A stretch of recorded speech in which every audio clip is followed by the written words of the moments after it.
जी server Khan साहब। बिस्मिल्लाहिर्रहमानिर्रहीम। शुक्रिया जनाब स्पीकर। जनाब स्पीकर, एक दर्दनाक वाक़या जो 22 मई जुम्मतुल विदा के दिन वकूअ पज़ीर हुआ,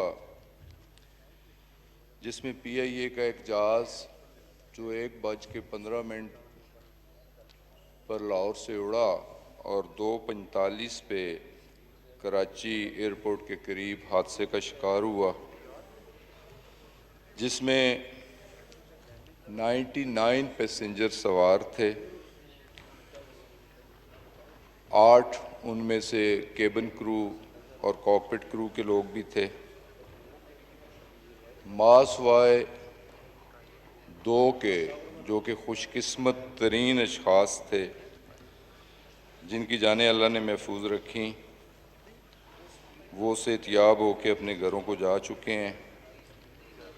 97 की शहादतें हुई। हमने उसी रात इंक्वायरी बोर्ड तश्कील दिया, जो एयरफोर्स के 3 सीनियर तरीन और चौथे सिविल एविएशन अथॉरिटी के एक सीनियर तरीन अफसर थे। ये बोर्ड उसी दिन शाम को नोटिफाई होते ही रात कराची पहुंच गया और रात ही से उसने अपनी इंक्वायरी का आगाज़ कर दिया। जनाब स्पीकर, बदकिस्मती से ये पहला वाक़या नहीं है। पाकिस्तान मर्ज़ वजूद पे आने से 72 साल हो चुके हैं। इन 72 सालों में 12 वाक़यात हुए और इन 12 वाक़यात की कभी भी बर वक्त ना कोई इंक्वायरी हुई, ना उसकी रिपोर्ट आई, ना पब्लिक हुई, ना लोग जान सके कि इस हादसे की वजूहात क्या थीं, इसके ज़िम्मेदार कौन लोग थे और आया उन ज़िम्मेदार लोगों के ख़िलाफ़ कोई एक्शन हुआ या नहीं। ये तशनगी उन मरने वालों के लवाकिन के दिलों में हमेशा जारी रही। तो मैं ये बताते हुए, गो ये अफसोसनाक वाक़या है, लेकिन ये बताते हुए खुशी हो रही है कि प्राइम मिनिस्टर ऑफ पाकिस्तान की हदायत पर, उनकी खुसूसी दिलचस्पी पर, हालांकि कोरोना जैसी मूजी मर्ज भी मौजूद, ट्रैवलिंग के और काम करने के SOPs भी मौजूद, लेकिन तमाम चीज़ों को बलाए ताक रखते हुए हमने रिलैक्सेशन दी और इंक्वायरी बोर्ड ने एहसास ज़िम्मेदारी करते हुए अपने फ़राइज़ मनसबी अदा किए, रात दिन एक किया, जाए वाक़या पे पहुँचे, तमाम मलबे का मुआयना किया। और मीनवाइल ये भी बताना चाहता हूँ कि 22 का वाक़या और 26 तारीख को फ्रांसीसी टीम, इंक्वायरी टीम, जो मुश्तमिल थी एयरबस मैन्युफैक्चरर के लोगों पे, जिस कंपनी ने उस जहाज़ का इंजन बनाया उसकी नुमाइंदगी भी मौजूद थी, हुकूमत फ्रांस के लोग भी मौजूद थे और एक बैनुल-अक़वामी एजेंसी का अमरीकन उहदेदार भी मौजूद था। 26 तारीख को वो भी मौके पे आए। मौके की तमाम इंक्वायरी उन्होंने की। 10 लोग उनके और 4 लोग हमारे थे, लेकिन उस पर भी एक पब्लिक कंसर्न सामने आया कि पायलट्स भी स्टेक होल्डर हैं। और इस इंक्वायरी बोर्ड में पायलट्स की नुमाइंदगी नहीं। तो हमने इस इन्वेस्टिगेटिंग बोर्ड को इनलार्ज किया, बढ़ाया, उन्होंने कॉप्ट किया जिसको उनके पास इख्तियार था। उसमें एयर ब्लू के 2 पायलट्स जो A320 जहाज उड़ाते थे, सीनियर तरीन पायलट थे, उन्हें भी उस इंक्वायरी बोर्ड में शामिल किया गया। और सिर्फ यहाँ तक नहीं रुके हम, बल्कि हमने खुद इनिशिएटिव लिया, इंटरनेशनल पायलट एसोसिएशन को खत लिखा कि आप इसकी इंक्वायरी के लिए A320 का सीनियर तरीन पायलट दुनिया में से कहीं से भी और उसका टेक्नीशियन हमें भिजवाएं ताकि वो भी इस इंक्वायरी में शामिल हो सके और ये इंक्वायरी क्रेडिबल हो सके। और उसमें हमने मेंशन भी किया कि दुनिया में इस वक्त सबसे बड़ा A320 का फ्लीट टर्किश एयरलाइन के पास है। अगर टर्किश एयरलाइन को रिक्वेस्ट की जाए और उनका सीनियर तरीन पायलट और टेक्नीशियन हमें असिस्ट करे तो हम उसे भी वेलकम करेंगे, बल्कि हमें खुशी होगी। तो जनाब स्पीकर, ये मैं बताना चाहता हूँ इंतहाई जिम्मेदारी के साथ, बहैसियत एक मुसलमान और बहैसियत एक पाकिस्तानी, कि बिल्कुल फ्री, फेयर और ट्रांसपेरेंट इंक्वायरी हो रही है। ये उसकी अबूरी रिपोर्ट है। मुकम्मल रिपोर्ट यहां तो 6-6 साल रिपोर्ट्स मुकम्मल नहीं आ सकी, लेकिन मुकम्मल रिपोर्ट वो भी इस मुअज़्ज़ज़ ईवान के सामने भी कमिट कर रहा हूं और इस कौम के साथ भी कमिट कर रहा हूं कि इंशाअल्लाह ताला ये अबूरी रिपोर्ट है जो आज हम पेश कर रहे हैं, और मुकम्मल इंक्वायरी रिपोर्ट, तमाम तर कंपनसेशन, क्योंकि ये जहाज बैनुल अक़वामी इंश्योरेंस कंपनी के पास इंश्योर है, और वो कंपनसेशन चाहे हादसे में शहीद होने वाले उनके लवाहिकीन तक, या जिन घरों पे ये जहाज गिरा है उसका भी हमने सर्वे करवाया है। 29 घर ऐसे हैं जो डैमेज हुए हैं, मुकम्मल तौर पे तबाह हुए हैं या डैमेज हुए हैं, उसके सर्वे भी हो चुके हैं, एस्टीमेट्स हो चुके हैं। इंशाअल्लाह ताला उनकी कंपनसेशन भी होगी। और फॉर द टाइम बीइंग उनके रहायशी इंतजामात किए गए हैं। गवर्नर सिंध, PIA और सिविल एविएशन अथॉरिटी उन्हें लुक आफ्टर कर रही है, और उन ख़ानदानों को रहायश के लिए जगह भी फराहम की गई, और साथ ही साथ कुछ रुकूमात भी किराए के लिए फराहम की जा रही हैं। तो कहने का मकसद, कोई किसी को कंपनसेट नहीं कर सकता, कंपनसेट करने वाली वो पाक ज़ात ही है, लेकिन इन नामसायद हालात के बावजूद हद्दुल वसा कोशिश करके तमाम फैमिलीज़ को कंपनसेट किया जा रहा है। जितने बदकिस्मत लोग शहीद हुए हैं उन्हें भी कंपनसेशन जो न होने के बराबर 10 लाख फ़ी कस के हिसाब से 90 लोगों को वो भी अदा कर दी गई। और ज़मीन पर जिन घरों में जहाज़ गिरा वहाँ भी एक बच्ची शहीद हुई, 2 ज़ख्मी हुई, उनको भी कंपनसेट कर दिया गया। लेकिन जनाब स्पीकर, असल कंपनसेशन मैं तो समझता हूँ उन फैमिलीज़ को तब होगी कि उन्हें सही सूरत हाल से आगाही हासिल हो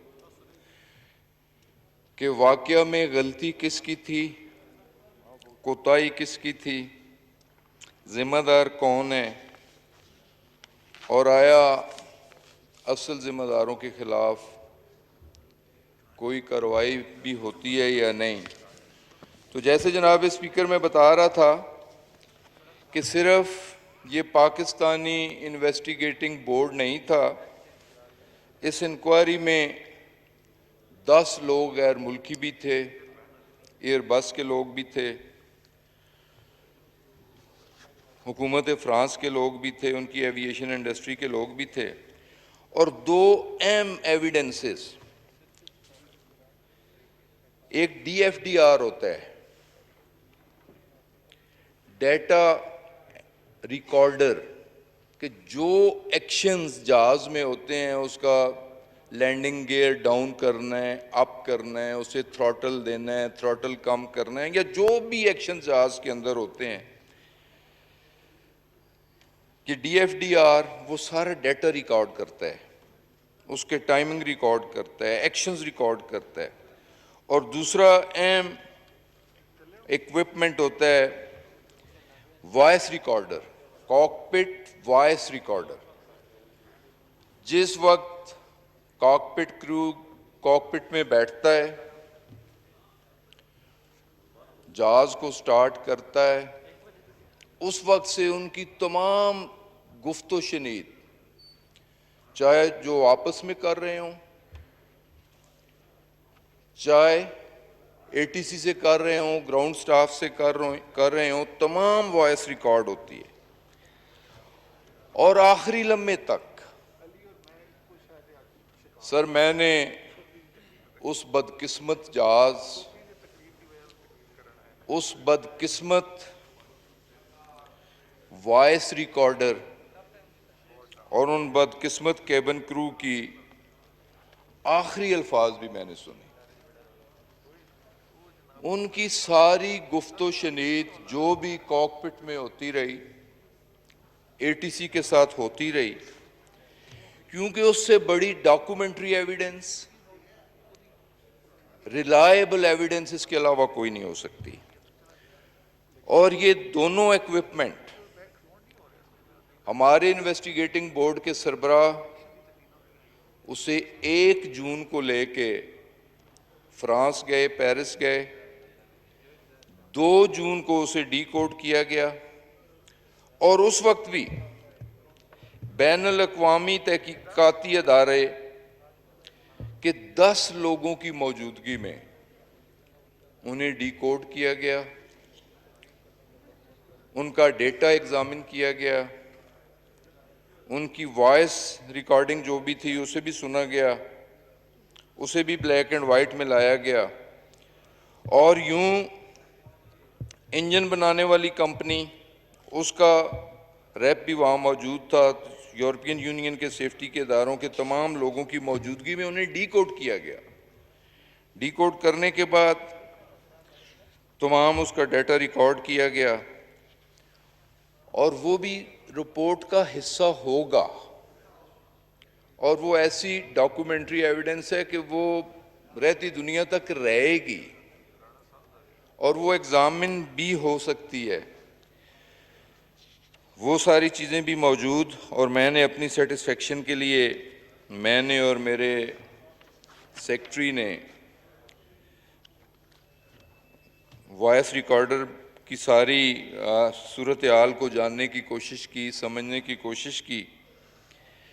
तो बदकिस्मती से जो ये इब्तदाई रिपोर्ट है, जो उसके कुछ हक़ाइक़ मंजरे आम पर आए हैं, हम आवाम के सामने पेश कर रहे हैं।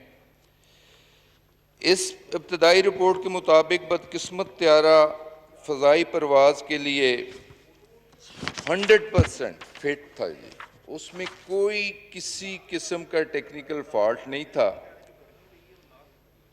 कोरोना की वजह से फ्लाइट सस्पेंड थी, 7 मई तक ये जहाज रुका रहा। 7 मई को इसने पहली फ्लाइट ली, और 22 मई को ये हादसे का शिकार हुआ। इसके दौरान इसने 6 मरतबा कामयाब परवाज़ें मुकम्मल की थी, और 5 परवाज़ें लाहौर से कराची और कराची से लाहौर वापसी के लिए थी और एक परवाज़ शारजा के लिए थी। दोनों पायलट, कैप्टन और मुआवन पायलट, तजर्बेकार थे, तिब्बी तौर पर परवाज़ उड़ाने के लिए फिट भी थे।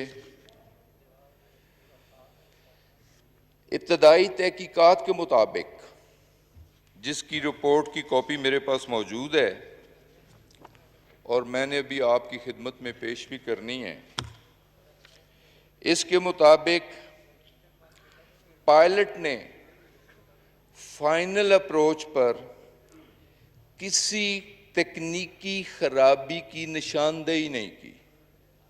जब वो लैंडिंग पोजीशन में आया तो उसने किसी किस्म की जहाज में तकनीकी खराबी की निशानदेही नहीं की।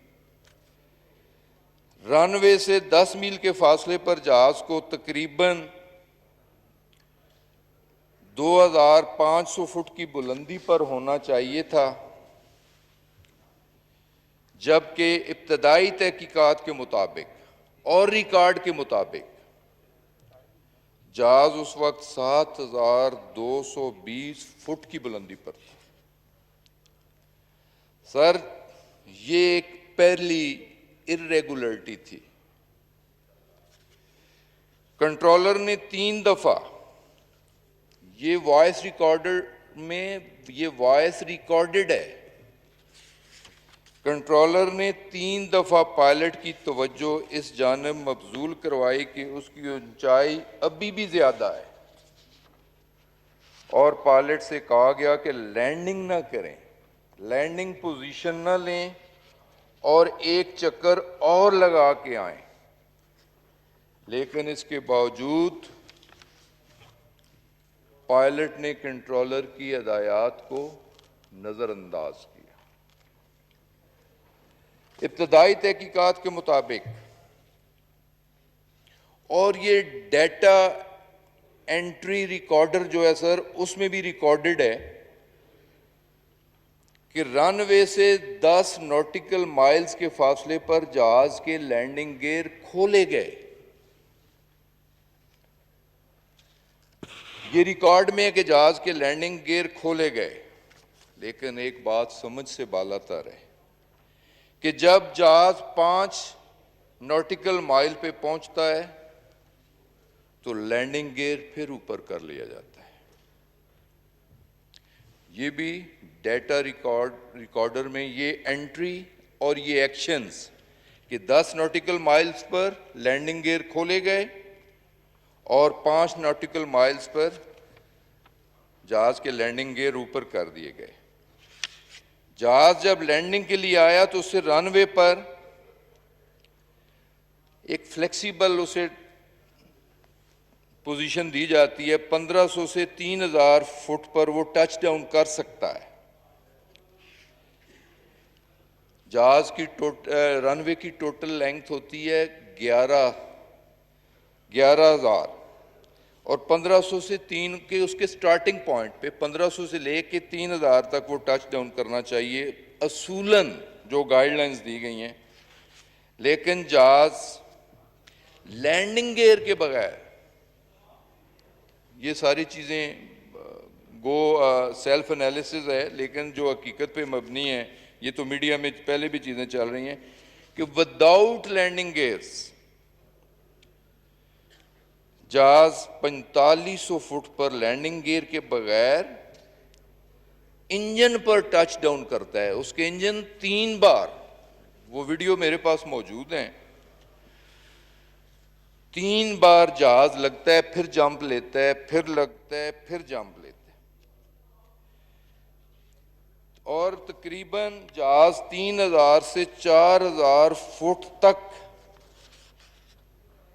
रनवे पर रगड़े खाता रहा। इस रगड़े खाने के बावजूद, जिसमें इंजन काफी हद तक डैमेज हो गया, उसी दौरान पायलट ने दोबारा जहाज को उठा लिया। उसे कोई इंस्ट्रक्शंस ना उसने ली 9 उसे दी गई। इसमें भी कोताही दोनों साइड से थी। एटीसी की भी कोताही है, कंट्रोल टावर की भी कोताही है कि उसने जहाज को जब इंजन्स पे टच डाउन करते हुए देखा, इंजन से आग निकलते हुए देखी, तो उसे भी इन्फॉर्म करना चाहिए था, लेकिन कंट्रोल टावर ने पायलट को भी इन्फॉर्म नहीं किया। यहां कोताही उसकी भी थी और पायलट ने जहाज दोबारा टेक ऑफ कर लिया। जहाज जब दोबारा टेक ऑफ किया तो दोनों इंजन डैमेज हो चुके थे। फिर पायलट ने लैंडिंग के लिए दोबारा अप्रोच की इजाजत चाही, लेकिन बदकिस्मती से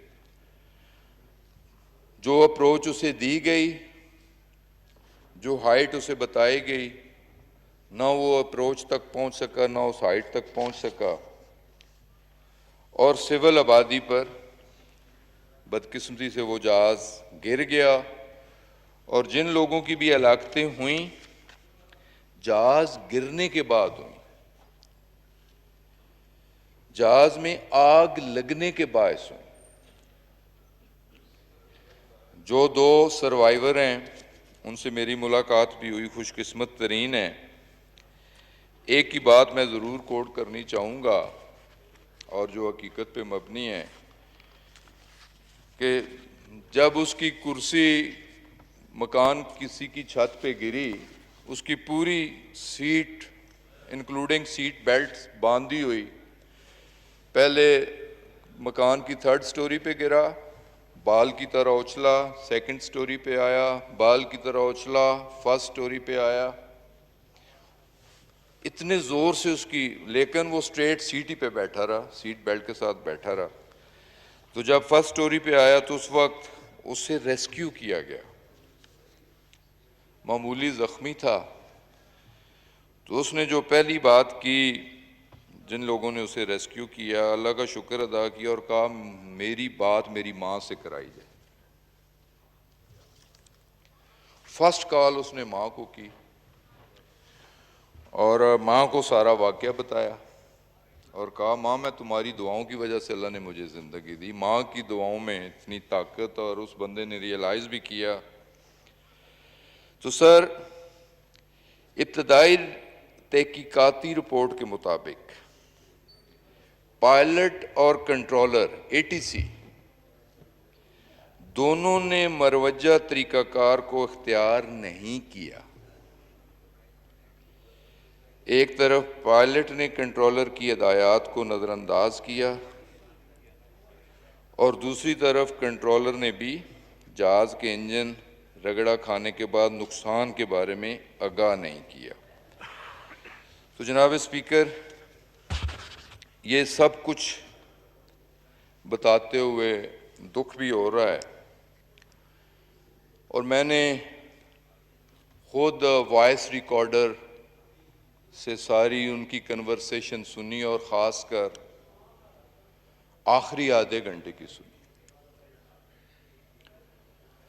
और बदकिस्मती से थ्रू आउट कॉकपिट पे जाने से पहले या जाने के बाद और आखिरी अल्फाज 3 बार पायलट के मुंह से या अल्लाह या अल्लाह, 3 दफ़ा अल्लाह का नाम लिया गया। लेकिन थ्रू आउट जो डिस्कशन थी वो कोरोना के बारे में थी।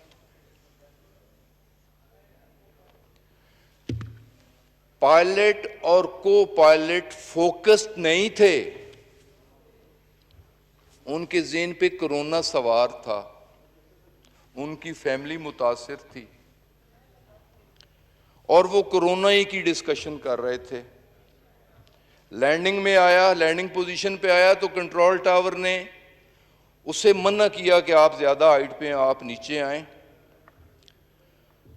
तो बड़ी जल्दी में उसने उसकी कॉल सुनी और उसने कहा यार मैं मैनेज कर लूंगा, और फिर कोरोना से बात शुरू कर दी। एक ओवर कॉन्फिडेंस था। बदकिस्मती से और वो फोकस नहीं था, उसकी कंसंट्रेशन नहीं थी। और ये बात बताते हुए भी दुख हो रहा है कि जहाज मुकम्मल तौर पे ठीक था और ऑटो लैंडिंग पे लगा हुआ था। ऑटो लैंडिंग से भी पायलट ने डिसएंगेज किया, ऑटो से निकाला, मैनुअल पे लाया, 30 डिग्री पे आना था, 60 डिग्री पे डाइव लगाई और बदकिस्मती से ये वाकया पेश आया। मैं तो पायलट के घर भी गया, उसके वालिद, उसके भाई मेरे अच्छे जानने वाले। पायलट की फिटनेस पे, उसकी कारकर्दगी पे, जितनी उसने फ़्लाइट्स की, इंतहाई तजर्बेकार पायलट था। उस फैमिली के साथ एक ताल्लुकात भी थे, अफसोस का इज़हार भी किया। लेकिन ज़्यादा अफसोस इस बात का कि पायलट और को पायलट के ओवर कॉन्फिडेंस और फोकस न होने से हमें इतने बड़े साने से गुजरना पड़ा। तो जनाब स्पीकर, ये इस वाक़या की इंटरम रिपोर्ट है कि ज़िम्मेदारी क्रू केबिन की भी और एटीसी की भी बनती है।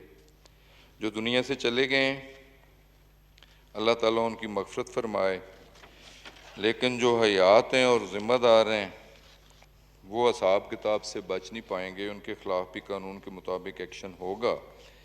लेकिन मुकम्मल रिपोर्ट इंशाअल्लाह ताला 1 साल के अंदर, इसी साल मुकम्मल रिपोर्ट भी दे दी जाएगी। लेकिन मैंने जैसे कहा था कि मैं इसके अलावा जो नियर पास्ट में 4 एक्सीडेंट्स हुए, एक 2010 में इस्लामाबाद ही के अंदर मेरी नज़रों के सामने एयर ब्लू का जहाज़ बरगला की पहाड़ियों से टकराया। दूसरा वाक़या 2012 में इस्लामाबाद ही के गिरदोनवा में बोजा एयरलाइन की एक फ़्लाइट, ये वाक़या 20 अप्रैल 2012 का था। तीसरा बदकिस्मत वाक़या ATR की एक फ़्लाइट PK 605 जो चित्राल से आ रही थी, हवेलियाँ के करीब हादसे का शिकार हुई। और चौथा वाक़या जो गिलगित में भी इस तरह की एक क्रैश लैंडिंग हुई और हाइट से हुई, और ऑलमोस्ट वही गलती जो कराची के वाक़या में हुई पायलट से, वही गलती गिलगित के वाक़या से भी हुई। लेकिन क्रैश लैंडिंग तो हुई, लेकिन गिलगित वाक़या में तमाम पैसेंजर महफूज रहे, जहाज़ तबाह हो गया। वो इंक्वायरी भी अंडर प्रोसेस है। इंशाअल्लाह ताला मुकम्मल इंक्वायरी इसी साल में वो भी पेश कर दी जाएगी। लेकिन इसमें भी कोताही या ज़िम्मेदारी पायलट की थी जिसने क्रैश लैंडिंग की। लेकिन जो वाक़या चित्राल फ़्लाइट का है वो खालिस्तन तकनीकी नोइयत का है, उसमें पायलट की गलती नहीं थी, उसमें जहाज़ के इंजन्स में कोई तकनीकी ख़राबी थी और वो इतनी कॉम्प्लिकेटेड है कि अभी तक इस जहाज़ के इंजन TSB कंपनी है, कोई कनाडा की, उसने बनाए, अभी तक वो भी किसी नतीजे पे नहीं पहुंच सके उस कॉम्प्लिकेशन की वजह से। लेकिन ये भी हमारी कमिटमेंट है कि इंशाअल्लाह अगस्त तक इंक्वायरी इसकी मुकम्मल हो चुकी है। अब उसी जो बैनुल अक़वामी अदारे हैं उनसे वेटिंग के लिए भिजवाई गई है, उसे भी इंशाअल्लाह पेश कर दिया जाएगा। लेकिन 2 वाक़या, एयर ब्लू का वाक़या, उसका कंक्लूजन मैं आपके सामने रखना चाह रहा हूँ, और बोजा एयर का वाक़या, दोनों का कंक्लूजन और बड़ी क्लैरिटी के साथ। Air blue crash occurred because of air crew error of judgment, lack of professional skills, violations of procedures and various breaches of flying discipline. ये सर एयर ब्लू के वाक़े में एक कंक्लूजन है और उसकी सेफ्टी रिकमेंडेशंस इसके अलावा हैं। और इसी तरह बोजा एयर के बारे में जो कंक्लूजन है, cause of accident, Bhoja air crash occurred because the aircraft encountered bad weather condition and the air crew took incorrect decisions and violated the procedures. The air crew did not have adequate experience of management of automated flight deck. Their competence skill level lagged and the operator Boja Air had inadequate system of training, monitoring of performance of the air crew.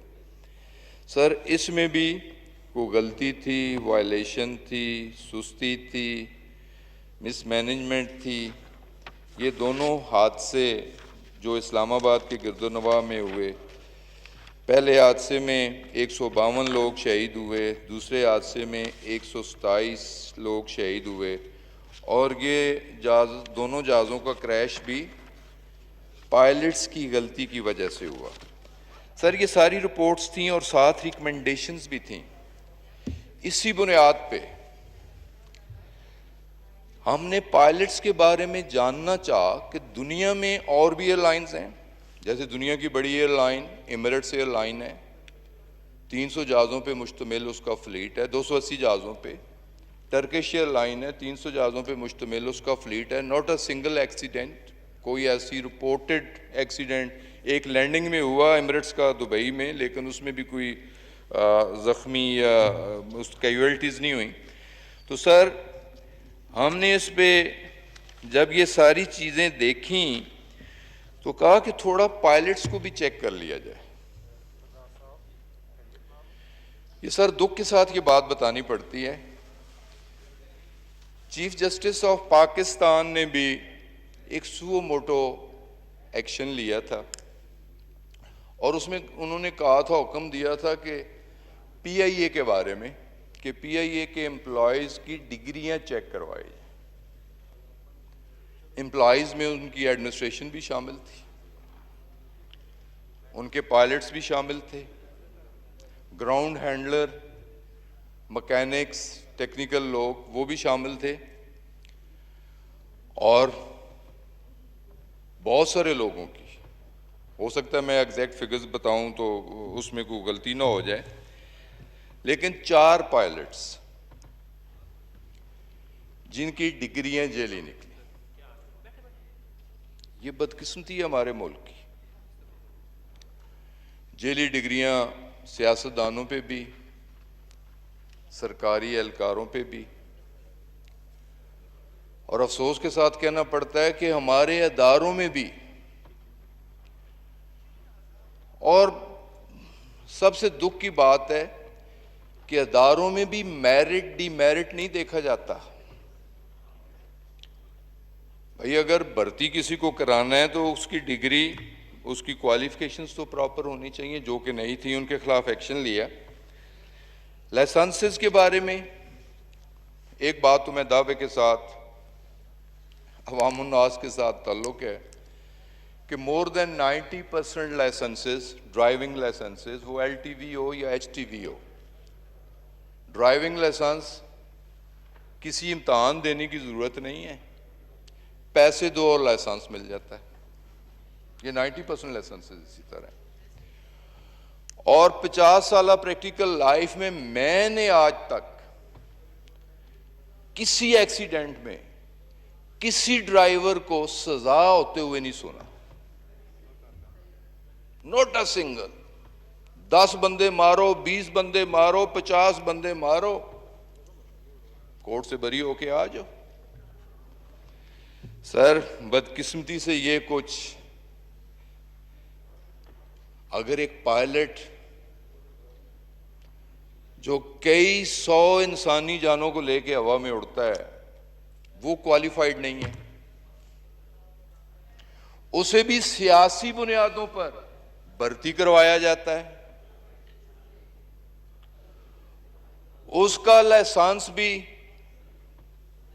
Fake होता है। कितने दुख की बात है, ये बताते हुए मुझे दुख हो रहा है, बीइंग पाकिस्तानी दुख हो रहा है कि इसका इंपैक्ट क्या होगा जो बात मैं करनी चाह रहा हूं। जो बात मैं करनी चाह रहा हूं, इसका इंपैक्ट क्या होगा। सर, पाकिस्तान में टोटल 860 एक्टिव पायलट्स हैं, जिसमें PIA भी है, एयरब्लू भी है, सरीन भी है, एक्स शाइन एयरलाइन के भी हैं और कुछ चार्टर प्राइवेट क्लब्स के भी हैं। लेकिन दुख के साथ बताना पड़ता है, ये इंक्वायरी जो हमने फरवरी 2019 को शुरू की, एक हाई लेवल की इंक्वायरी बोर्ड बनाया, ग्रेड 22 का ऑफिसर उसे हेड कर रहा था। तो 860 पायलट्स के एग्जामिनेशन के उन्होंने पेपर दिए, कैसे कैसे दिए, तो उनमें से 262 ऐसे पाए गए कि उन्होंने खुद एग्जाम नहीं दिया, उनकी जगह किसी ने एग्जाम दिया। पैसे जैसे होता है आम आदमी के लिए होता है कि पैसे दे के एक डमी कैंडिडेट बिठा दिया जाता है। सर, इससे बड़ी बदकिस्मती इस मुल्क की और क्या होगी। अदारों की बदकिस्मती क्या होगी। अदारों को पॉलिटिसाइज तो किया गया, अदारों में मेरिट की दजियां तो उड़ाई गई, सियासी बुनियादों पे लोगों को भर्ती तो किया गया, लेकिन आंखें बंद करके डिग्रियां भी जेली बनवा के दी गई और जेली लाइसेंस भी बनवा के दिए गए। अफसोस ज्यादा इस बात का।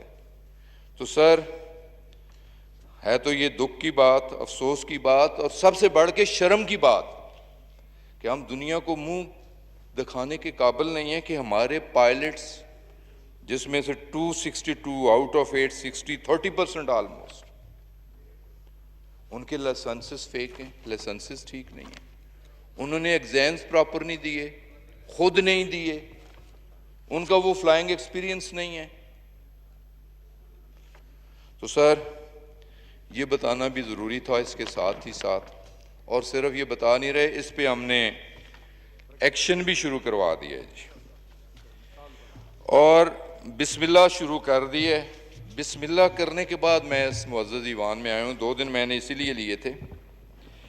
फर्स्ट फेज में 54 केसेस ऐसे थे जिन्हें हमने 54 में से 28 लोगों को शोकॉज दिए, वो कोर्ट भी गए, लेकिन प्रोसीडिंग्स उनके खिलाफ शुरू हैं। 18 लोगों की पर्सनल हियरिंग शोकॉज के बाद, और 9 पायलट्स ने रोते रोते कन्फेस भी कर लिया कि हमसे ये गलती हुई है, हमें माफ करें। माफ करने वाला अल्लाह है, लेकिन हम माफ करने वाले नहीं, ऐसे लोगों को माफ करने वाले नहीं। तो एक्शन भी हमने शुरू कर दिया है उन तमाम लोगों के खिलाफ। इंशाअल्लाह ताला इसमें कोई सियासत नहीं होगी, कोई पसंद नापसंद नहीं होगी।